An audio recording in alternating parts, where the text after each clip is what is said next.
Assalamualaikum warahmatullahi wabarakatuh. Alhamdulillah wassalatu wassalamu ala Rasulillah wa ala alihi wa sahbihi wa man wala amma ba'd. Ikhwatad din fillah, saudaraku yang insyaallah selalu dijaga sama Allah Rabbul Alamin. Kali ini ada sebuah pertanyaan yang sebenarnya pertanyaan ini selalu berulang tiap tahun yang mampir kepada saya. Ya, saya jawabnya mudah saja karena itu berulang setiap tahun pertanyaan. Setiap ada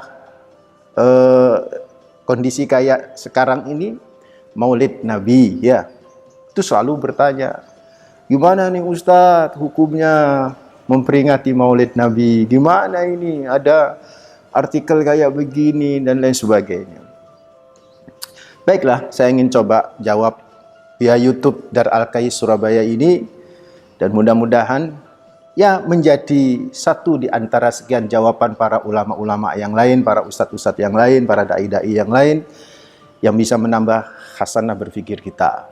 Kalau toh kemudian dari jawaban saya itu Anda, para pemirsa channel YouTube Dar Al-Kai Surabaya, kalau berbeda ya nggak ada masalah.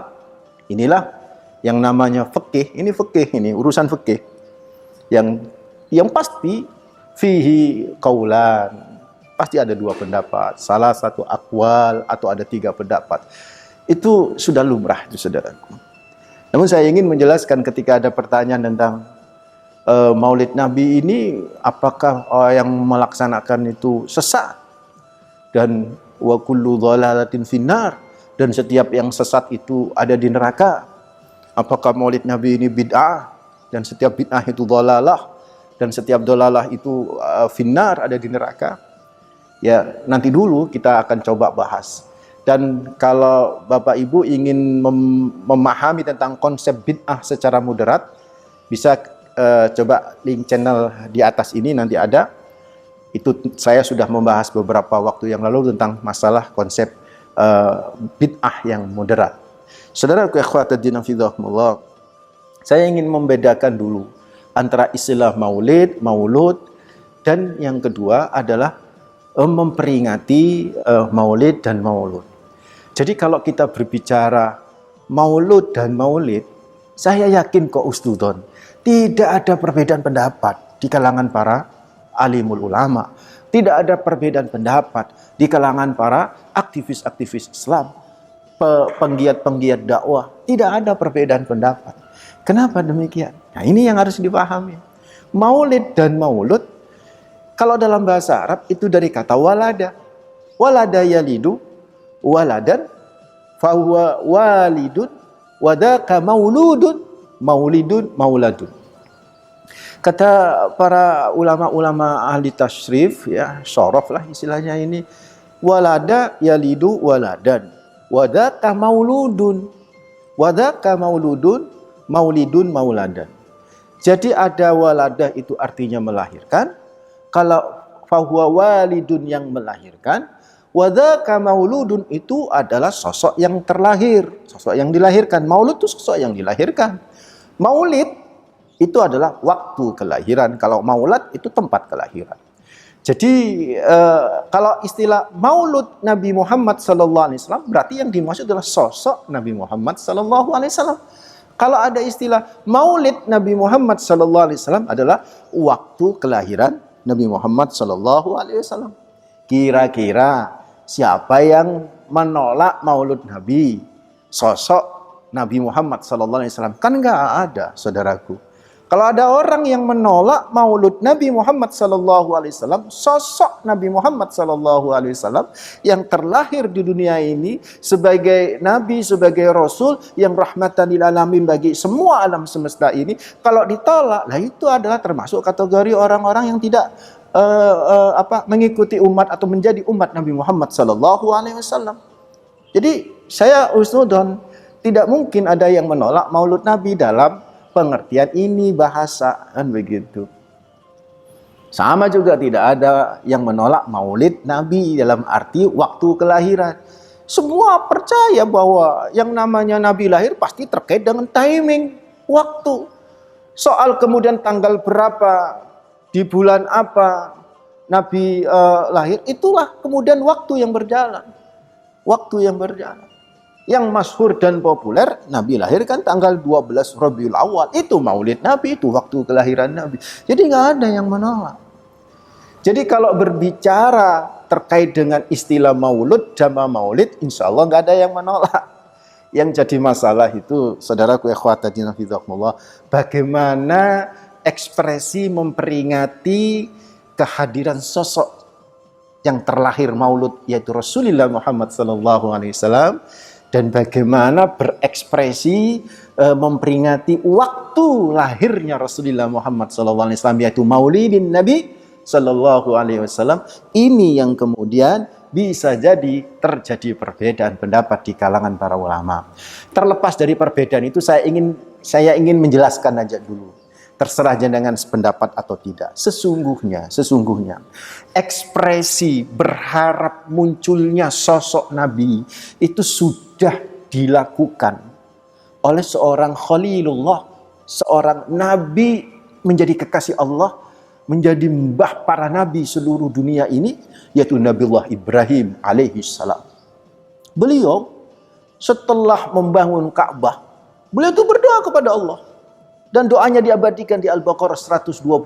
Rabbana wa ba'ats fihim rasulam minhum yatslu alaihim ayatika wa yu'allimuhumul kitaba wal hikmata wa yuzakkihim innaka antal azizul hakim. Kata Allahu Rabbul Alamin, yang kemudian ini adalah ungkapan Nabi Ibrahim, doanya Nabi Ibrahim alaihissalam. Rabbana, wahai Tuhan kami, ini sudah selesai saya bangun Ka'bah. Sudah selesai saya membangun rumahmu ya Allah, ya Rabb. Rabbana wa ba'ats fihim rasulam minhum. Utuslah satu sosok nabi, seorang rasul, minhum, dari kalangan mereka sekitar Ka'bah ini. Yatslu alaihim, yang membacakan kepada mereka ayat-ayatmu. Wa yu'allimuhumul kitab, dan mengajarkan kitab kepada mereka. Wa yuzakkihim, mensucikan, membersihkan hati mereka. Innaka antal azizul hakim, sesungguhnya engkau maha perkasa, maha kuat, dan maha bijaksana. Ini permintaan Nabi Ibrahim. Nabi Ibrahim itu berekspresi ini dengan penuh harap, ekspresinya penuh harap akan kehadiran sosok maulud. Maulud ini kan sosok terlahir, yaitu siapa? Rasulullah Muhammad SAW. Dan ini penuh harap. Bukan Nabi Ismail yang dimaksud, karena ketika berdoa kepada Allah, Nabi Ibrahim didampingi oleh Nabi Ismail alaihissalam. Jadi yang dimaksud sosok itu bukan Nabi, sosok maulud itu bukan Nabi Ismail. Tapi siapa? Tiada lain, sejarah membuktikan itu adalah Nabi Muhammad SAW. Karena yang jadi Nabi di sekitaran Ka'bah, yang lahir sosok Nabi, seorang Rasul di sekitaran Ka'bah adalah Nabi besar Muhammad SAW. Tak ada lagi. Dari mulai Ismail sampai dengan Nabiullah Ismail sampai dengan Nabi Muhammad, itu tidak ada Nabi kecuali Rasulullah Muhammad SAW. Dan Nabi Ibrahim berharap banget tuh saudaraku. Berharap banget. Setiap generasi diinteni nek wong Jawa ngomong. Ditunggu, diekspresikan, ekspresi penuh harap. Sampai 30 generasi baru muncul Rasulullah Muhammad SAW. 30 generasi saudaraku. Muhammad bin Abdullah bin Abdul Muttalib bin Hasim bin Abdul Manaf bin Qusay bin Kilab bin Murrah bin Ka'ab bin Luway bin Ghalib bin Fikhir bin Malik bin Nadir bin Kinana bin Husaimah bin Mudrika bin Ilyas bin Mudar bin Nizar bin Ma'ad bin Adan bin Udad bin Muqawwim bin Nahur bin Ta'irah bin Ya'rubah bin Yasjubah bin Nabat bin Ismail bin Ibrahim alaihissalam. 30 generasi saudaraku baru muncul sosok yang bernama Muhammad bin Abdullah sallallahu alaihi wasallam. Ini ekspresi penuh harap saudaraku. Anda enggak berharap sosok Nabi Muhammad sallallahu alaihi wasallam hadir di tengah-tengah kita dengan sunnah-sunnahnya, dengan ajarannya? Ya tentu kita berharap. Kalau sudah kemudian terjadi, ya kan, harapan kita apa? Harapan kita menghadirkan sosok Nabi itu dalam kehidupan kita dengan menghidup-hidupkan sunnah-sunnahnya. Nah itu ekspresi gitu loh. Masa salah berekspresi kehadiran sosok Nabi Muhammad SAW atau kehadiran sosok Nabi nanti di akhirat bersama kita bareng? Siapa yang nggak pingin berharap kayak begitu? Saudaraku ikhwatad din hafizahumullah, itulah yang disebut ekspresi. Ekspresi yang lain apa? kegembiraan. Tadi penuh ekspresi harapan. Ini ekspresi kegembiraan. Siapa yang berekspresi kegembiraan? 600 tahun sebelum lahirnya sosok yang luar biasa Rasulullah Muhammad SAW, ada seorang nabi, nabi terakhir dari kalangan Bani Israel. Siapa? Nabi Isa alaihissalam. Nabi Isa ekspresinya, wah, bergembira, luar biasa gembira akan munculnya lahirnya sosok nabi terakhir, yaitu Rasulullah Muhammad SAW. Itu Nabi Isa alaihissalam. Dalam sebuah ayat Al-Quran, surat As-Saffat ayat yang ke-6, Allah berfirman, dalam surat As-Saffat ayat yang ke-6, Allah menyatakan, wa idh qala Isa bin Maryam, ya bani Israel, inni rasulullah ilaikum musaddiqan lima baina yadayya minat taurat, wa mubassiran bi rasuli ya'ti min ba'di ismuhu Ahmad. Ya'ti min ba'di ismuhu Ahmad. Falamma ja'ahum bil bayinat, qalu hada syihrun mubin. Kata Allahu Rabbul Alamin. Dan ini adalah ucapan Nabi Isa, ya kan? Wa idh qala Isa bin Maryam. Ingatlah ketika Nabi Isa berkata, putra Maryam, kepada Bani Israel. Ya Bani Israel, hei kaumku Bani Israel, ini Rasulullah ilaikum jami'an. Aku ini utusan Tuhan untuk kalian semua, yang memiliki fungsi tugas musaddiqan lima baina yadayya minat Taurat. Satu, membenarkan Taurat yang dibawa oleh Nabi Musa alaihissalam. Dua, ini penting ini, wa mubassyiran bi rasulin, memberitakan secara gembira. Namanya berita gembira pasti ekspresinya gembira. Ekspresi gembira yang dibawa oleh Nabi Isa alaihissalam. Setiap ada orang dikatakan, setiap ada ketemu kaumnya, ketemu Bani, dikatakan, nanti lo akan lahir sosok yang akan datang setelah aku nanti, seorang Rasul, ismuhu Ahmad, namanya Ahmad.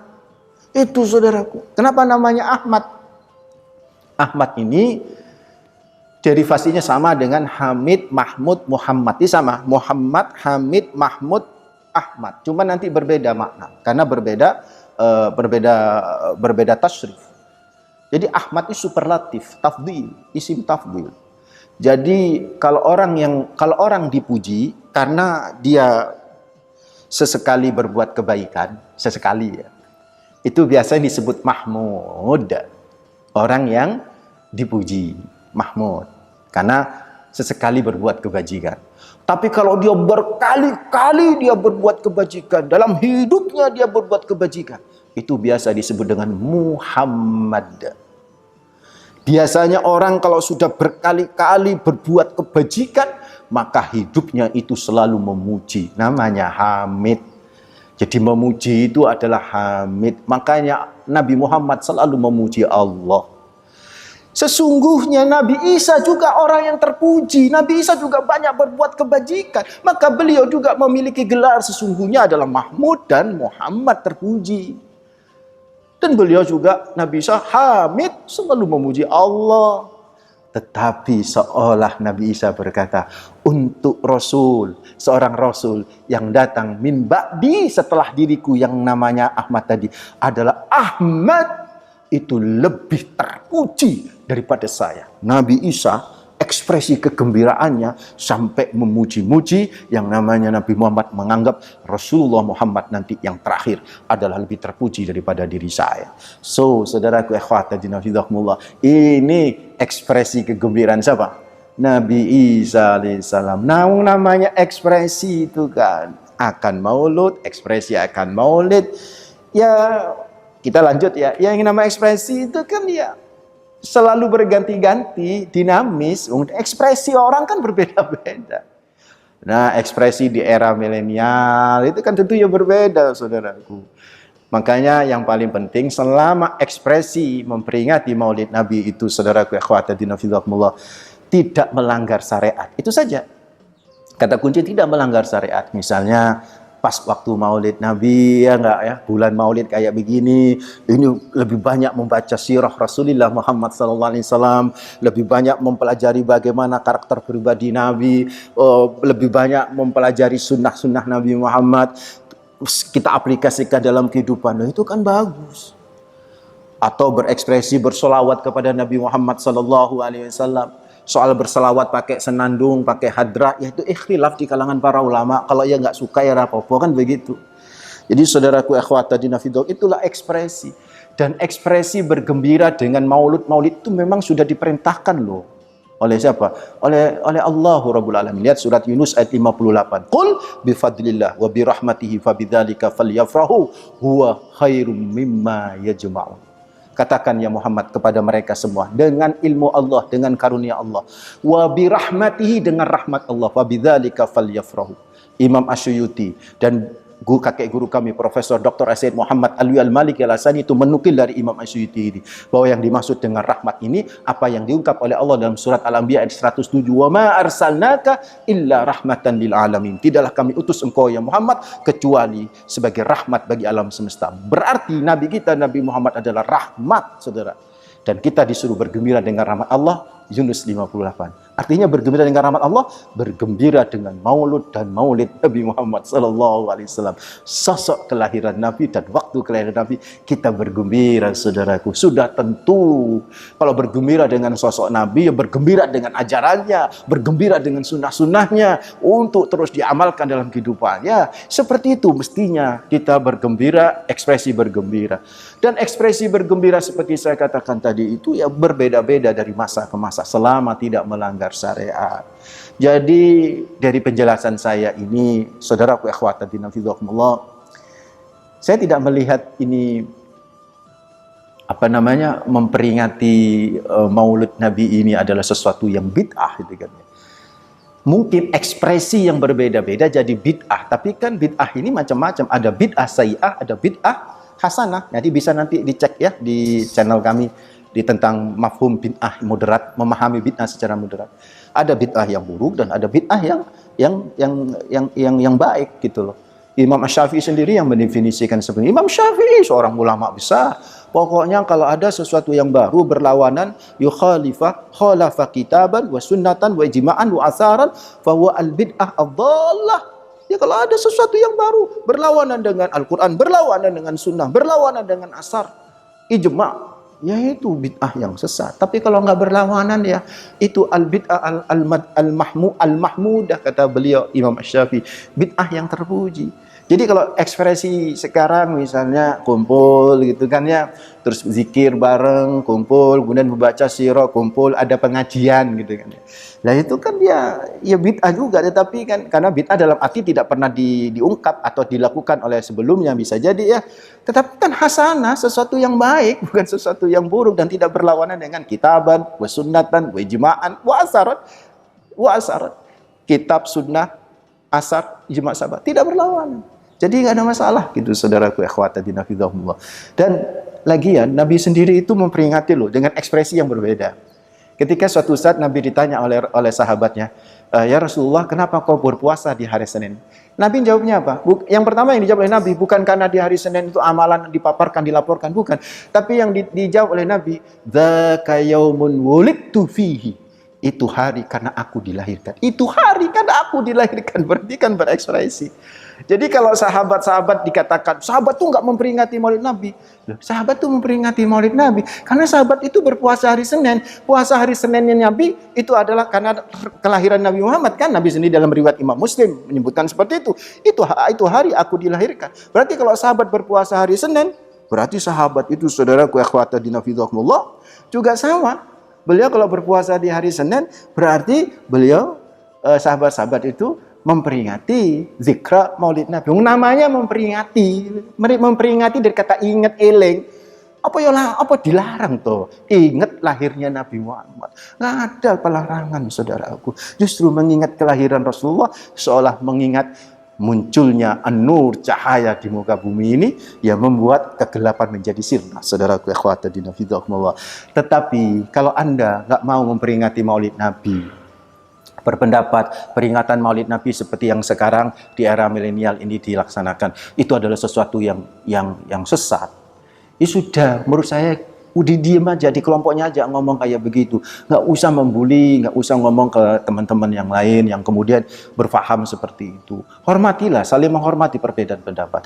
Coba meniru siapa? Seorang ulama besar.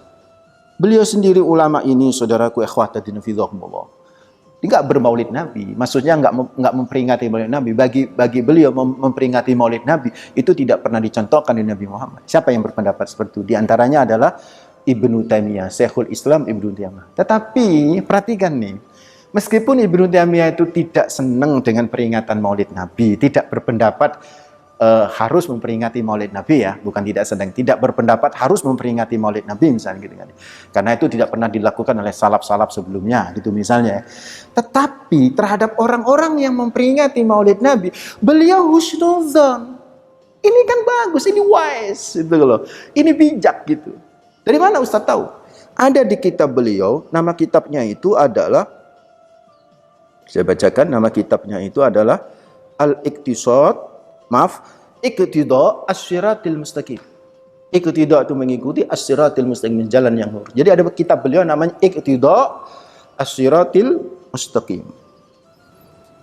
Jilid 2 halaman 126 127. Saya bacakan ya sebagai penutup ini.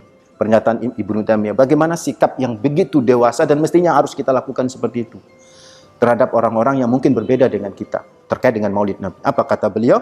Fata'dimul maulid wattikhaduhu mausiman qad yaf'aluhu ba'dun nas wa yakunu lahu fihi ajrun adim li husni qasdihi wa ta'dimihi li Rasulillah sallallahu alaihi wasallam kama qaddamtu laka annahu yahsunu min ba'din nasi ma yastaqbihu minal mu'min al-musaddid. Dan itu masih banyak panjang ya. Ini saya ambil alinea yang pertama. Itu beliau menyatakan begitu, fata'dimul maulid, mengagungkan maulid, peringatan maulid Nabi, wattikhaduhu musiman, dan menjadikan peringatan maulid Nabi sebagai ritual musiman tahunan, yaf'aluhu qad yaf'aluhu ba'dun nas, yang dilakukan oleh sebagian manusia, wa yakunu lahu fi ajrun adim, itu pahalanya gede.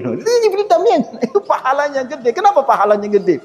Li husni qasdihi wa ta'dimihi li Rasulillah sallallahu alaihi wasallam, karena benarnya niatnya yang dalam rangka mengagungkan dan mencintai siapa? Rasulullah Muhammad sallallahu alaihi wasallam. Jadi orang memperingati maulid Nabi bukan karena benci Nabi, orang memperingati maulid Nabi bukan karena melecehkan Nabi, tapi orang memperingati maulid Nabi, kata Ibnu Taimiyah, li husni qasdihi wa ta'dimihi, karena niatnya sudah bagus, mengagungkan siapa? Rasulullah Muhammad sallallahu alaihi wasallam. Itu ekspresi kecintaan, itu kata Ibnu Taimiyah gitu. Kama qaddamtu laka, sebagaimana pernah aku jelaskan kepada dirimu, annahu yahsunu min ba'di nas ma yastaqbihu minal mu'min al-musaddid. Karena memang ada yang manusia menganggap itu peringatan itu baik, dan ada yang menganggap manusia itu tidak menganggap itu baik begitu. Ada mukmin yang tidak menganggap itu baik, artinya tidak mengikuti pendapat seperti itu. Artinya Ibnu Taimiyah, saudaraku akhwatadina fidhahumullah, ibu bapak yang selalu dijaga sama Allah Rabbul Alamin, itu wise gitu loh. Kesimpulannya apa? Ya wis, nek sampean kepingin memperingati maulid dengan niat karena kecintaan kepada Allah dan Rasul, dan cara ekspresinya tidak melanggar syariat, monggo silakan lakukan. Karena banyak ulama yang berpendapat seperti itu. Ada Imam Asyuyuti, ini ulama-ulama, ada Imam An-Nawawi, kelompok ulama-ulama Syafi'iyah itu juga berpaham membolehkan seperti itu dengan catatan yang saya katakan tadi. Tapi kalau Anda tidak mau, karena Anda punya dasar juga kan, ini nggak pernah dilakukan oleh Nabi, menurut Anda kan, tidak apa-apa, silakan, nggak ada masalah. Hiduplah damai, saling menghormati satu dengan lainnya. Karena memang selama menyangkut hal-hal yang furu'iyah, Islam membenarkan kita untuk berbeda. Yang terpenting, bagaimana kita bisa berlapang dada dengan perbedaan itu sendiri, sehingga hidup bisa lebih maju lagi, hidup bisa lebih cepat membangun Islam ini, ya'lu wala yu'la alaih. Mudah-mudahan bermanfaat. Mohon maaf kalau ada tutur kata yang salah. Aqulu qouli hadza wastaghfirullah li wa lakum innahu huwal ghafurur rahim. Assalamualaikum warahmatullahi wabarakatuh.